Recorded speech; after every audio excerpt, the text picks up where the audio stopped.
Diamond হারবারে এই যে postpone violence যেটা হচ্ছে, এটা নিয়ে আপনি কি ব্যবস্থা নিচ্ছেন? তার বিষয়বস্তু হচ্ছে এই যে 2021-এর পরে যে পোস্টপোন ভায়োলেন্স হয়েছিল আপনারা জানেন, সেসব দিনের কথা মনে পড়লে গা শিউরে ওঠে। কিন্তু সেসব দিনের কথা মনে রেখে আজকের কোনো কাজ করা যাবে না। আজকের দিনে আমাদের দলের খুব পরিষ্কার ইনস্ট্রাকশন আছে, রাজ্য সভাপতি থেকে শুরু করে আমাদের বিরোধী দলনেতা সম্মানীয় শুভেন্দু অধিকারী মহোদয় বারবার যেটা বলছেন যে কোনোভাবেই মানুষের উপরে আঘাত আনা যাবে না। পশ্চিমবঙ্গ সহ ডায়মন্ড হারবারের পরিবেশকে শান্ত রাখতে হবে। আমরা আজকে দেখছি সবচেয়ে বড় কথা যেটা, সেটা হলো এই যে কাজগুলো করছে, এগুলো তৃণমূলের ছেলেরা করছে বা করাচ্ছে। তার কারণ হচ্ছে এই কাউন্টিং হওয়ার আগের মুহূর্ত পর্যন্ত যারা তৃণমূল করত, যে সমস্ত তৃণমূলের লিডার ছিল, যারা আমাদের কর্মীদের উপরে অত্যাচার করেছে, আমাদের পোস্টার লাগাতে দেয়নি, ব্যানার লাগাতে দেয়নি, হোর্ডিং লাগাতে দেয়নি, আমাদের কার্যকর্তারা নিজের বাড়িতে যখন দেওয়া লিখতে গেছে তাকে মারধর করেছে, হসপিটালে ভর্তি করতে হয়েছে, সেই সব ছেলেরা আজকের কাউন্টিংয়ের পরে তারা অতি সক্রিয় হয়ে বিজেপি চিহ্নিত করে, অর্থাৎ নিজেকে মাথায় ফেটটি বেঁধে কপালে গেরুয়া তিলক টেনে গেরুয়া আবির খেলতে খেলতে আজকের তৃণমূল কর্মীদের উপরে, তৃণমূলের বাড়ির লোকেদের উপরে বা আমাদের তার উপরে রাগ থাকা বিজেপির লোকেদের উপরে এই অত্যাচারগুলো করছে। কাউকে শারীরিকভাবে নিগৃহীত করছে, কারোর ঘর ভাঙছে। এগুলোকে আমরা বরদাস্ত করি না। এগুলো অবিলম্বে বন্ধ করার জন্যে প্রয়োজনীয় যা যা পদক্ষেপ নেওয়ার সেটা আমি প্রশাসনকে বলেছি। আমি প্রার্থী হিসাবে এই এলাকায় আমাদের দলের যে ভাবমূর্তিকে নষ্ট করার চেষ্টা যারা করছে, আমি প্রার্থী হিসাবে আমার ভাবমূর্তি নষ্ট করার যারা চেষ্টা করছে, তাদের ব্যাপারে অবিলম্বে প্রয়োজনীয় কঠিন এবং কঠোর পদক্ষেপ গ্রহণ করতে হবে। প্রশাসন বলেছেন বিষয়টি অবশ্যই করে তারা দেখবেন, কারণ এটা আমাদের রাজ্য লেভেল থেকে আমাদের রাজ্য সভাপতি মাননীয় শ্রমিক ভট্টাচার্য মহোদয়, আমাদের বিরোধী দলনেতা সম্মানীয় শুভেন্দু অধিকারী মহোদয়, আমি বলছি যে বারবার গতকাল থেকে আমাকে অনেকবার কথা বলেছেন, ফোন করেছেন যে পশ্চিমবঙ্গের সঙ্গে সঙ্গে ডায়মন্ড হারবারের পরিবেশকে শান্ত রাখতে হবে। তো এমত অবস্থায় হচ্ছে আমি তাই বলবো যে এই যে কাজগুলো করছে সেই কাজের আমরা তীব্র প্রতিবাদ জানাচ্ছি। আমি গতকাল প্রায় 36টা জায়গাতে গেছি। আজকে সকাল থেকে অলরেডি 8টা জায়গাতে হয়ে গেছে। আরও যেখানে যেখানে সমস্যা আছে আমি সেখানে গিয়ে এই সমস্যাগুলির সমাধান করার চেষ্টা করছি। তবে এর সাথে সাথে একটা কথা বলবো, আমাদের মধ্যে কেউ দু একজন আছে তারা নিজেদেরকে ভারত্ব দেখানোর জন্যে বা নিজেদেরকে ওয়েটফুল দেখানোর জন্যে তারা তৃণমূলের কিছু কিছু ছেলেকে নিয়ে কিছু কিছু কর্ম বা কাজ করে ফেলছে। তাদেরকে আমি বলবো যেসব কাজ করা যাবে না। আমাদের দলের পক্ষ থেকে, আমাদের দলের যে সমস্ত মণ্ডল সভাপতি থেকে শুরু করে বুথ সভাপতি আছে তাদেরকে আমি বলেছি এবং আবারও বলছি যে যারা বুথে যারা কাজ করছে, আমার নির্বাচনের আগে আমি একজনকে পাইনি যে একটা প্রচার করতে পারবো। আজকে দেখা যাচ্ছে যে হাজার হাজার ছেলে এসে শুভেচ্ছা বিনিময় করছে, আমরা স্বাগত জানাচ্ছি, কোনো অসুবিধা নেই। কিন্তু কোনোভাবে ওই হারবাদগিরি করে আমাদেরকে মারধর করে কর্মীদেরকে উপর অত্যাচার করে আজকে তুমি আমার কাছে এসে আমার প্রিয়ভাজন হবে, এটা কোনোভাবে করা যাবে না। এদেরকে চিহ্নিত করে কোনো প্রশাসনিক ব্যবস্থা? একদম অবশ্যই আমি প্রশাসনকে বলেছি এদেরকে চিহ্নিত করতে হবে এবং সেই চিহ্নিত করার জন্য আমার মণ্ডলে যারা দায়িত্ব আছে তাদেরকে বলেছি, আমি বুথের যারা দায়িত্ব আছে তাদেরকে বলছি, আমার বুথে যদি একজন কার্যকর্তা থাকে সেই একজনই কার্যকর্তার মতামত অনুযায়ী ওই বুথে কি হবে আগামী দিনে আমরা সিদ্ধান্ত গ্রহণ করব। কিন্তু কোনোভাবে যারা আমাদের উপরে অত্যাচার করেছে, হারবাদগিরি করেছে, তারা এসে নেতৃত্ব দেবে, তারা এসে আমার পাশে আসন দখল করবে, এটা কোনোভাবেই বরদাস্ত করা যাবে না এবং আমরা করবো না। পুরসভায় গিয়েছিলেন? আমি গিয়েছিলাম, আমি শুনলাম যে ডায়মন্ড পুরসভায় তালা মেরেছে কে বা কারা। আমি নাম জিজ্ঞেস করার চেষ্টা করলাম বা খোঁজ খবর দেওয়ার চেষ্টা করলাম যে কারা মেরেছে, ওরা বলতে পারলো না। তবে আমি যা খোঁজ খবর পেয়েছি তাতে করে এটা করেছে তৃণমূলের লোকেরা। এইটা আমাদেরকে হেনস্থা করার জন্য, আমাদেরকে অপমান করার জন্য, আমাদের দলকে ছোট করার জন্য। তাই আমি সেখানে দাঁড়িয়ে থেকে আমি পৌরসভার যারা দায়িত্বে আছে তাদেরকে বলেছি যে তালাটি খুলে ফেলো। তারা তালা খুলে ফেলেছে এবং তারা সবাই পৌরসভার মধ্যে প্রবেশ করেছে। আমরা ডায়মন্ড হারবারে এই জিনিস হতে দেবো না। ডায়মন্ড হারবারে যে দম বন্ধ করা পরিবেশ তৈরি হয়েছিল সেটা থেকে আমি মুক্তি দেওয়াই হচ্ছে আমার প্রথম এবং প্রধান কাজের উদ্দেশ্য ছিল বা লক্ষ্য ছিল। আমি যতক্ষণ দায়িত্বে আছি বা দল আমাকে যতক্ষণ দায়িত্ব দিয়ে কাজ করাবেন, ডায়মন্ড হারবারের যে পরিবেশ ছিল সেটাকে চেঞ্জ করে একদম ভ্রাতৃত্বের বন্ধুত্বের অটুট সম্পর্ক নিয়ে দলমত নির্বিশেষে সমস্ত রাজনীতির ঊর্ধ্বে উঠে আমরা সবাই একসঙ্গে ডায়মন্ড হারবারের পরিবেশকে সুন্দর থেকে সুন্দরতম করব, এটাই আমার লক্ষ্য। এবং সেই লক্ষ্যে আমি ডায়মন্ড হারবারবাসীর কাছে আবেদন করব যে আপনারা সবাই আমাদের দলকে সাহায্য করবেন, আমাকে সাহায্য করবেন, আমি আপনাদের সঙ্গে আছি। এবং আপনাদের এই চ্যানেলের মধ্য দিয়ে আমি সর্বস্তরের মানুষের কাছে আবেদন করতে চাই, ডায়মন্ড হারবারে কোথাও কোনো অশান্তি হলে আপনারা প্রশাসনকে জানান, কোথাও কোনো সমস্যা হলে আমাকে জানান, আমি নিজে গিয়ে বিষয়টি দেখে প্রয়োজনীয় পদক্ষেপ নেওয়া আমি নিজে নেব বা প্রশাসনকে নেবার জন্য অনুরোধ করব। কালকে সরিষায় কিছু একটা ঘটনা ঘটেছে। হ্যাঁ, সরিষাতে ঘটেছে, অনেকগুলো জায়গাতে ঘটেছিল। আমি গেছি, বললাম 36টা জায়গাতে গতকাল আমি গেছি। বিভিন্ন জায়গাতে ছোটোখাটো ব্যাপার ট্যাপার আছে, কারণ 21-এ যে পোস্টাল ভায়োলেন্স হয়েছিল সেই সমস্ত ব্যাপারের জন্য অনেকে রাগ অভিমান ক্ষোভ ছিল, হয়তো কোথাও কোথাও সামান্য বিষয় নিয়ে যখনই করছে। এখন ওরা আরও বেশি আতঙ্কিত হয়ে, মানে তৃণমূলের যারা কর্মীরা বেশি যারা করেছিল তারা বেশি আকৃষ্ট হয়ে, মানে আতঙ্কিত হয়ে তারা প্রশাসনকে জানাচ্ছে। জানাক, এটা খুব ভালো জিনিস, আমি এটাকে সাপোর্ট করছি, সমর্থন করছি। কিন্তু যা না ঘটছে তার চাইতে অনেক বেশি হচ্ছে, ওরা আবার প্রশাসনকে অবগত করার চেষ্টা করছে, জানানোর চেষ্টা করছে। তো আমি তাই বলবো, যাই হোক, কোথাও বিন্দুমাত্র কিছু ঘটনা ঘটুক, এটা আমি চাই না। এটার মধ্যে কি কোনো রহস্য বা অবশ্যই এটার মধ্যে একটা রহস্য আছে, সেটা হচ্ছে এই আমাদের দলকে ছোট করা, হেনস্থা করা, অপমান করা।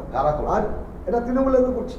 তৃণমূলের যারা হারবাদ বাহিনী ছিল, তৃণমূলের যারা নেতা ছিল, তৃণমূলের যারা সক্রিয় ছিল, যারা আমাদের উপর অত্যাচার করেছে নির্বাচনের আগে, কাউন্টিংয়ের আগে পর্যন্ত, তারাই হচ্ছে আবার অতি সক্রিয় সেজে বা বিজেপি দেখিয়ে ওই তৃণমূলীদের উপরে অত্যাচার করে একটা খারাপ বার্তা দেওয়ার চেষ্টা করছেন। এবং এই সমস্ত বিষয়গুলো, ঘটনাগুলি ওরা একসঙ্গে জড়ো করে প্রশাসনের কাছে বা আরও উচ্চতর কোনো কর্তৃপক্ষের কাছে এটা অবগত করার চেষ্টা করছে। এই যে বলছেন তৃণমূলের কারকে চিহ্নিত করেছেন, মানে চিহ্নিত করা হয়েছে? আমাদের মধ্যেও 1-2 জন আছে যারা নিজেদেরকে ভারত দেখানোর জন্য বা নিজেদেরকে ওয়েটফুল দেখানোর জন্য এই সমস্ত তৃণমূলীদের নিয়ে কাজ করছে। আমি তাদেরকে সেখান থেকে সংযত থাকার জন্য বলবো, এবং অবশ্যই করে আমি বলবো কোনোভাবে হারবাদ বাহিনীদের সঙ্গে নিয়ে কিছু করা যাবে না।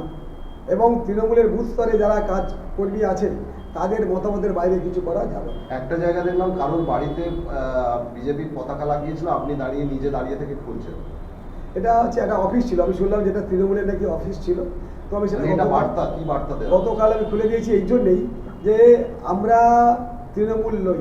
তৃণমূল যেটা করে সেটা আমরা করতে পারি না, আমাদের দল করতে পারে না। আমাদের দলের যে আদর্শ, সেই আদর্শকে সামনে রেখে সবাইকে কাজ করতে হবে। গত বিধানসভা নির্বাচনের পরে আমার নিজের অফিস দখল করে নিয়েছিল তৃণমূল কংগ্রেস। আপনারা অনেকেই জানেন যে ডায়মন্ড হারবার একদম এম বাজারের উল্টো দিকে আমার একটা অফিস ছিল, সেই অফিসটা ওরা দখল করে নিয়েছিল। গত 5 বছর ধরে আমি ওদেরকে বারবার বলেছিলাম, পুলিশ প্রশাসনকে বলেছি, চেয়ারম্যানকে বলেছি, ভাইস চেয়ারম্যানকে বলেছি, সকলকে বলেছি, কিন্তু কোনো পদক্ষেপ করেনি। কিন্তু ওরা এটা করেছে বলেই আমি গিয়ে 2, 4, 5টা অফিস দখল করব, এটা কখনোই আমরা কাঙ্ক্ষিত নয় বা এটাকে আমরা সমর্থন করি না। তাই আমি যখন শুনেছি যে এই ধরনের তৃণমূলের একটা পার্টি অফিস দখল করেছে আমাদের কেউ না কেউ, আমি যেটা জেনেছি সেটা আমাদের কেউ নয়, এটা তৃণমূলেরই লোকেরা করেছিল আবার এই বদনাম করানোর জন্য। তাই আমি নিজে সেখানে দাঁড়িয়ে থেকে সেই অফিস থেকে পতাকা খুলে দিয়েছি। ডায়মন্ড হারবারের সাধারণ মানুষের উদ্দেশ্যে আপনার বার্তা, বিজেপির এই বিপুল জয়ের পর? মানুষের আশীর্বাদেই বাংলায় জয় এসেছে, সুতরাং এই জয় আমাদের নেতৃত্ব বাংলার মানুষকে দিয়েছেন, উৎসর্গ করেছেন। আমিও ডায়মন্ড হারবারে হয়তো পরাজিত হয়েছি অঙ্কের হিসাবে, যদিও জোর করে এটা করানো হয়েছে বা এটা হচ্ছে ইভিএম মেশিন চেঞ্জ করে করানো হয়েছে, কিন্তু তবুও আমি বলবো যে রেজাল্ট পশ্চিমবঙ্গে এসছে সেখানে আমরা তাদের কাছে আন্তরিকভাবে কৃতজ্ঞ, তাদের নমস্কার জানাই, প্রণাম জানাই, শ্রদ্ধা ভালোবাসা জানাই। এবং আমি বলবো যে আপনাদের কোনো ভয় নেই, কোনো ভীত হওয়ার ব্যাপার নেই। কোথাও কোনো সমস্যা হলে দল আপনাদের সঙ্গে থাকবে, আমরা আপনাদের সঙ্গে আছি। আপনারা এগিয়ে চলুন, আপনারা সকলে মিলে আবার সেই ডায়মন্ড হারবারকে ফিরিয়ে আনুন, যে ডায়মন্ড হারবারে আমরা সর্বস্তরের মানুষ একসঙ্গে মিলেমিশে কাজ করতে পারবো, আনন্দ উপভোগ করতে পারবো, এবং সবাই যে যার ধর্মে, যে যার রাজনৈতিক কর্মে অংশগ্রহণ করতে পারবেন। কোনো কোথাও সমস্যা থাকবে না। অন্ততপক্ষে আমি যতক্ষণ আছি, আমি যতক্ষণ সুযোগ থাকবে, আমি আপনাদের তাই বলবো, কেউ নিজেরা কোনোভাবে আইন নিজের হাতে তুলে নেবেন না। কোনো সমস্যা হলে প্রশাসনকে জানান, আমাকে জানান, আমি নিশ্চিত করে সেই সমস্যার সমাধান করার আপ্রাণ চেষ্টা করব। ডায়মন্ড হারবার বিধানসভার উন্নয়নে বিজেপির কি ভাবনা চিন্তা? অবশ্যই ডায়মন্ড হারবারে আমার যে উদ্দেশ্য ছিল সেই উদ্দেশ্যগুলি আমি নির্বাচিত হতে না পারলেও আমার দলের কাছে এবং যিনি চিফ মিনিস্টার হবেন তার কাছে আমি নিশ্চিত করে বা আমাদের যারা মিনিস্টার হবেন সেই দপ্তরগুলির সঙ্গে যোগাযোগ করে ডায়মন্ড হারবারের উন্নয়নের জন্য আমার যথাসাধ্য চেষ্টা থাকবে এবং আমি কাজকর্ম করার চেষ্টা করব। এই পরিকল্পনার মধ্যে প্রথম কাজ কি আছে উন্নয়নের? আমার প্রথম কাজ ছিল ডায়মন্ড হারবারের দম বন্ধ করা। এই যে অভিষেক ব্যানার্জি যে দম বন্ধ করা পরিবেশ তৈরি করেছে, এটা থেকে আগে মুক্তি দেওয়া। কারণ সবাই দল মতে নির্বিশেষে, যেটা বারবার বলছি, যে সমস্ত ধর্মের ঊর্ধ্বে উঠে, সমস্ত রাজনীতির ঊর্ধ্বে উঠে সবাই একসঙ্গে মিলেমিশে কাজ করবেন এবং ডায়মন্ড হারবার অত্যন্ত শান্তভাবে সুন্দরভাবে এগিয়ে চলবে। এর সাথে সাথে আমার অনেকগুলো উদ্দেশ্য বা লক্ষ্য ছিল, জানি না কতটা কী করতে পারবো, তবু আমি আমার সাধ্যমতো আপ্রাণ চেষ্টা করব বিভিন্ন জায়গাতে যোগাযোগ করে। আমি চাই আমাদের ডায়মন্ড হারবার পর্যন্ত মেট্রো রেল আসুক। আমি চাই ডায়মন্ড হারবার থেকে রায়চক হয়ে, ফলতা হয়ে গজগজের সঙ্গে একটা রেল লাইন যুক্ত হোক। আমি চাই ডায়মন্ড হারবার পর্যটন শিল্পের উন্নয়ন হোক। আমি চাই ডায়মন্ড হারবারের এই যে যানজট, এটাকে মুক্তি দেওয়ার জন্য কপাটহাট থেকে অন্তত রাজারতালি পর্যন্ত একটা ওভারব্রিজ, ফ্লাইওভার নির্মিত হোক, বা বিকল্প রাস্তা হচ্ছে নতুনহাট থেকে মানে খালের উপরে একটা ব্রিজ নির্মাণ করে একদম এনএইচির সঙ্গে যোগ করে দিয়ে একটা বিকল্প রাস্তার ব্যবস্থা করা হোক। তো আমি যখন এমএলএ ছিলাম তখনই কিন্তু আমি এই লালপুলটাকে সংস্কার করার জন্য আমি নিজে থেকে একাধিকবার, অন্তত 10 বার মুভমেন্ট করে তবেই ওটাকে স্যাংশন করেছিলাম। ওই লালপুলটা নতুনভাবে হয়েছে, আমার ইচ্ছা ছিল ওখান থেকে কোনো একটা বিকল্প রাস্তা বের করে আমাদের এনএইচের সঙ্গে যুক্ত করে দেওয়া। তো এছাড়াও আরও অনেক পানীয় জলের সমস্যা আছে, ইলেকট্রিকের সমস্যা আছে, ড্রেনেজ ব্যবস্থা অত্যন্ত খারাপ, তার একটা ব্যবস্থা করতে হবে। একটা স্টেডিয়াম হচ্ছে জাতীয় স্তরে কোনো খেলাধুলা, মানে প্রথম শ্রেণীর যে খেলাধুলাগুলো, সেগুলো আমাদের জেলায় ডায়মন্ড হারবারে হওয়া উচিত বলে আমি মনে করি। সেখানে যে স্টেডিয়ামটা আছে সেটাকে আরও একটু বৃহৎ আকারে তৈরি করা, বা যদি বিকল্প কোনো জায়গা পাওয়া যায় সেখানে নতুন কোনো স্টেডিয়াম তৈরি করা। এছাড়া বিভিন্ন খেলাধুলা, হকি থেকে শুরু করে, ব্যাডমিন্টন থেকে শুরু করে, ভলিবল থেকে শুরু করে, বা যে জিমন্যাস্টিক থেকে শুরু করে বিভিন্ন ক্ষেত্রে এই কাজগুলো করার আমার খুব ইচ্ছা, বা মানে ডায়মন্ড হারবারকে এগিয়ে নিয়ে যাওয়ার জন্য আমার মানসিকতা। ডায়মন্ড হারবার রবীন্দ্রভবন বন্ধ হয়ে আছে। ডায়মন্ড হারবার যেখানে সংস্কৃতি জগতের মানুষের কাজকর্ম হয় এবং পুরোপুরি বন্ধ হয়ে গেল বলে এটা নিয়ে কি ভাবনা? এটা তৃণমূলের সংস্কৃতি ডায়মন্ড মডেলের জন্য এটা হয়েছে। নিশ্চিত করে আমাদের গভর্নমেন্ট হয়ে যাওয়ার পরে কী পদক্ষেপ নেওয়া উচিত বা বিষয়টি করা উচিত, সেটা আমি আবার ঊর্ধ্বতন নেতৃত্বকে, আবার দলকে বলবো, এবং আমাদের যে গভর্নমেন্ট হবে, সরকার হবে, সেখানে আমি যদি কোনোভাবেই সুযোগ পাই সেখানে বলার চেষ্টা করব, এবং এই পরিবেশটাকে আবার ফের নতুন করে যেভাবে ডায়মন্ড হারবারের রবীন্দ্র ভবন বিগত দিনে চলেছে, সে সবাইকে সঙ্গে নিয়ে চলার যে জায়গা, সেটা তৈরি করার চেষ্টা করব। আমাদের মূল সমস্যা এখন পানীয় জল আর জাতীয় সড়ক সম্প্রসারণের একটা দাবি আছে। আমার যে বিষয়গুলো ছিল তার মধ্যে জাতীয় সড়কের যাতে অবিলম্বে মানে প্রসার ঘটে, অর্থাৎ যে মানে বাস্তবায়িত হয়, তার জন্য অবশ্যই আমার চেষ্টা থাকবে। এবং অবশ্যই আমি আগে বলেছি যে পানীয় জলের ব্যবস্থা করতে হবে প্রতিটি জায়গায়, প্রতিটি ওয়ার্ডে, প্রতিটি বাড়িতে পানীয় জল যাতে পৌঁছয়, তার জন্যে আমি পরাজিত হলেও আমার পক্ষ থেকে যেটা করার দরকার আমি সেটা চেষ্টা করে যাব।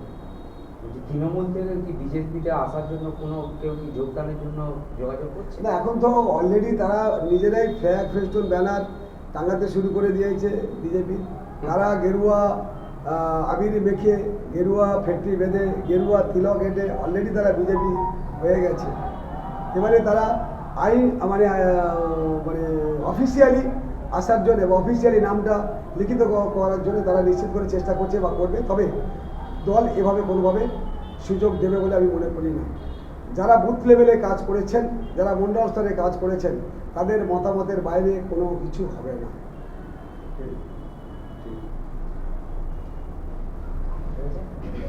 আর কিছু আছে বলার কারণে বলুন।